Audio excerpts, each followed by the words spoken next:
அப்போ காஸ்டியூமர் கூப்பிட்டு ஏய் அந்த இது எடு கடக்கனை எடுங்கிறார். அவன் வந்து ராஜேந்திரன் இப்போ வந்தார் இல்லையா, ராஜேந்திரன் மனைவி வந்தான். அவர் ராஜேந்திரன் அப்போ தான் விஜயகாந்த் சார் 100 படம் ஒர்க் பண்ண காஸ்டியூமர். அவன் வந்து விஜயகாந்த் சாருக்கே சரியாக இது பண்ண மாட்டான். இவர் எப்படி மதிப்பாவன்? யோ நீ ஏற்றா அப்படின்னா பல்லான்னு ஒரு அரசு அறிவன். ஏய் யார்கிட்ட பேசுகிறேன்? நான் வீரப்பங்கிட்ட பேசுகிறேன் சார். நான் தூரத்துலேருந்து பார்க்குறேன், அவன் வீரப்பானே மாறிட்டான். இந்த சந்திரமுகியில் வந்து எப்படி வந்து ரஜினி சார் சொல்லுவார்ல, அவன் வந்து சந்திரமுகியாவும் மாறிட்டாங்கன்னு, அது மாதிரி இவன் அந்த கெட்டப்பு அது அப்புறம் இவர் வந்து நான் வாட்ச் பண்ணிகிட்டே இருக்கேன். மன்சூர் போகிறது நடக்கிறதெல்லாம் அவனுக்குள்ளே வீரப்பங்கிற ஆவி உள்ளே பூந்துடுச்சு. அவன் மன்சூராகவே இல்லை. அப்போது இவர் தான் சரியான ஆள். நம்ம இது இவருக்கு எதுவுமே தெரியாது, குதிரை ஓட்ட தெரியாது. எப்படி குதிரை அண்ணா ஓட்டுவாண்ணே ஓகே.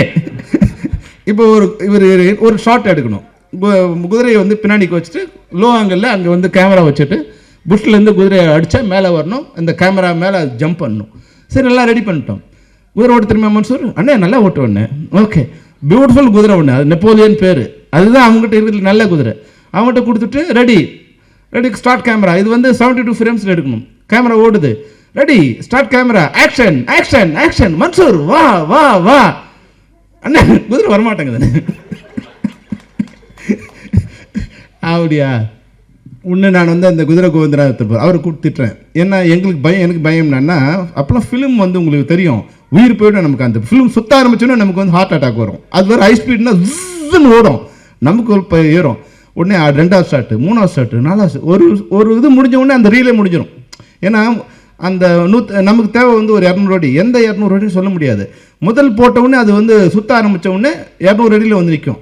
அப்புறம் நம்ம ஷார்ட் எடுக்கும்போது 200 அடி இருக்குமா இல்லை, அதை உடனே அது கேனை மாற்றணும். 3 can 4 can 5 can 6 can 7 can sir. ஒரு நாளைக்கு 2000 அடி தான் எனக்கு கொடுப்பாங்க. ஒரு கேனுங்கிறது 400 அடி. இப்போ 7 கேன் வந்து மறுநாள் தான் சேர்த்து முழுங்குறாங்க. உடனே என்ன சொன்னேன், என்ன ஆச்சு வரல. உடனே அந்த குதிரைக்காரனை கூப்பிட்டு கண்ணவன் எடுத்துட்டேன். சரி அவர் போய் பக்கத்தில் நின்ட்டார். இன்னும் கொஞ்சம் நேங்கச்சு வந்து சொன்னார், சார் என் குதிரையே ஓட்ட தெரியாது சார். என்னன்னா இவன் இந்த குதிரை இப்படி நிற்குது இல்லையா, இந்த ரீத்தை இப்படி பிடிச்சிட்டான். அந்த ரீட் இருக்கு இல்லையா, அந்த ரீடை இழுத்து பிடிச்சிட்டான். அதை விட்டால் தான் முன்னாடி போவோம். அதை போட்டு அடி அடி அடி அடிச்சா குதிரை வந்து நவர மாட்டேங்குது. எனக்கு சொன்னவனே வந்தது கோவம், கொஞ்சம் லெஃப்ட் அண்ட் ரைட் வாங்கினேன். அப்படியே மூஞ்சிலாம் மனுஷர் எனக்கு கோவம் வந்துடுச்சு. ஏன்னா என்கிட்ட ஃபுட்டேஜ் இல்லை, ஃபிலிம் இல்லை. ஒன்று சரிண்ணே பண்ணனே அப்படின்னு கொஞ்சம் இதாகிடுச்சா. சரி இப்போ தெரிஞ்சிச்சு, மன்சூருக்கு தெரிஞ்சிச்சு இந்த ரீடை விட்டா குதிரை ஓடுன்னு. அடுத்த இப்போ நாங்கள் திட்டினதெல்லாம் இருக்குல்ல, அடிச்சா இருப்பார் குதிரையை. குதிரை அப்படி பிச்சுட்டு கிளம்புது.